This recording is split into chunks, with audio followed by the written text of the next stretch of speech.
हर खबर पर होगी आपकी पकड़। डाउनलोड कीजिए एबीपी लाइव ऐप।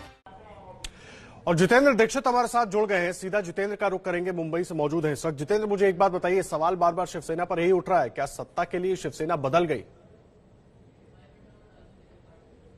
देखिए, सत्ता के लिए शिवसेना बदल गई, ये सवाल पिछले साल तब से उठ रहा है जब बतौर मुख्यमंत्री उद्धव ठाकरे ने शपथ ली और इस बात के लिए तैयार हुए कि वो कांग्रेस और एनसीपी के साथ मिलकर राज्य में सरकार बनाएंगे। उन तीनों ही पार्टियों का जो न्यूनतम साझा कार्यक्रम था, उसका जो प्रियम्बल था, उसकी प्रस्तावना में ही 2 बार सेकुलर शब्द का जिक्र था और ये उद्धव ठाकरे से पहले ही पूछ लिया गया कि क्या आपको ये प्रियम्बल स्वीकार है। जब उन्होंने कहा कि हाँ, हमें सेकुलर शब्द हम आत्मसात करने के लिए तैयार हैं, इस प्रियम्बल को हम स्वीकार करते हैं, उसके बाद ही फिर कांग्रेस ने अपनी मंजूरी दी थी सरकार में शामिल होने के लिए।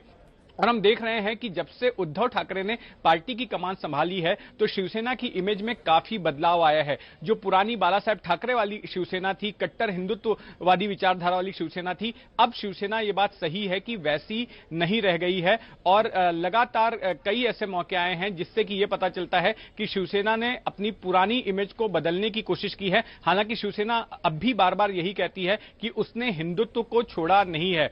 और जब ये बयान आया है सामने पांडुरंग सकपाल का, तो हालांकि पांडुरंग सकपाल तो खुद इस पर सफाई दे रहे हैं कि उनका ऐसा मतलब नहीं था, वैसा मतलब नहीं था, वो तो सिर्फ कोविड के चलते जो है वो सलाह दे रहे थे कि किस तरह से सुरक्षित तौर पर इस कार्यक्रम को आयोजित किया जाए। लेकिन शिवसेना ने इसको डिसोन नहीं किया है आधिकारिक तौर पर उनके इस बयान को। उल्टा शिवसेना की तरफ से 2 ऐसी तस्वीरें जारी की गई जिसमें कि देवेंद्र फडणवीस मुस्लिम नेताओं के साथ में बैठकर इफ्तार पार्टी में शामिल हो रहे हैं। एक प्रधानमंत्री मोदी के साथ मुस्लिम नेताओं के साथ मिलने जुलने की तस्वीरें हैं। तो एक तरह से शिवसेना यह बताने की कोशिश कर रही है कि अगर हम अजान प्रतियोगिता रखने की बात करते हैं तो ऐसे में हम पर यह आरोप लगा रहे हो कि हम हिंदुत्व छोड़ रहे हैं, जबकि दूसरी ओर आपके नेता भी मुस्लिमों के साथ में घुलते मिलते हैं। तो इसको क्या समझा जाए? एक तरह का ये संदेश या एक तरह से ऐसा सवाल शिवसेना की ओर से पूछा जा रहा है। आदर्श जी जितेंद्र, आप रहिए हमारे साथ। जाहिर सी बात है, बीजेपी को मौका मिल गया है हमलावर होने का और बीजेपी वही कर रही है। एक बार अपने दर्शकों को बताते हैं कि हिंदुत्व को लेकर कब कब शिवसेना फंसती हुई नजर आई है, ग्राफिक्स के जरिए बताते हैं। देखिए, नवंबर 2019 गठबंधन सरकार बनाई, एजेंडे में सेकुलर शब्द का इस्तेमाल हुआ, जिस तरह से जितेंद्र भी बता रहे थे। फरवरी 2020 सावरकर के सम्मान का प्रस्ताव खारिज किया गया, उसको लेकर के भी बीजेपी ने शिवसेना को जमकर घेरा। अप्रैल 2020 पालघर में 2 साधुओं की हत्या का मुद्दा, इस पर शिवसेना को लगातार घेरा जाता रहा। अक्टूबर 2020 लॉकडाउन में मंदिर न खोलने का मुद्दा, इस पर भी बीजेपी की तरफ से खूब राजनीति की गई और बड़े सवाल उठाए गए। दिसंबर 2020 शिवसेना नेता ने अजान प्रतियोगिता की अब बात की, जिसको लेकर अब बीजेपी लगातार सवाल उठा रही है शिवसेना के ऊपर। मैं सीधा जितेंद्र का रुख करूंगा। जितेंद्र, बीजेपी को बड़ा मौका मिल गया है और बीजेपी के कुछ नेता तो यहां तक कहने लगे हैं कि शिवसेना उस हद तक चली गई जहां तक वो वैसे भी नहीं जाते हैं। ऐसे में शिवसेना जो अपनी पुरानी इमेज से निकलने की कोशिश कर रही है, उसको धक्का नहीं लगेगा क्या? जी, ऐसा कह सकते हैं।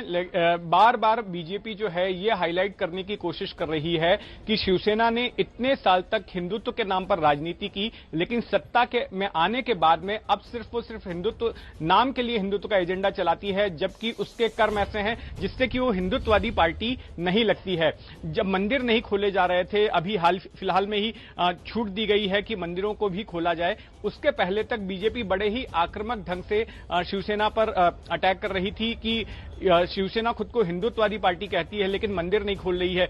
इस पूरे राजनीति में महाराष्ट्र के राज्यपाल भगत सिंह कोश्यारी भी शामिल हो गए थे। उन्होंने उद्धव ठाकरे को एक खत लिखा था और कहा था कि जिस तरह से उद्धव ठाकरे मंदिरों को नहीं खोल रहे हैं तो उससे ये क्या ये समझा जाए कि शिवसेना भी अब सेकुलर हो गई है। उस पर भी काफी राजनीति हुई थी।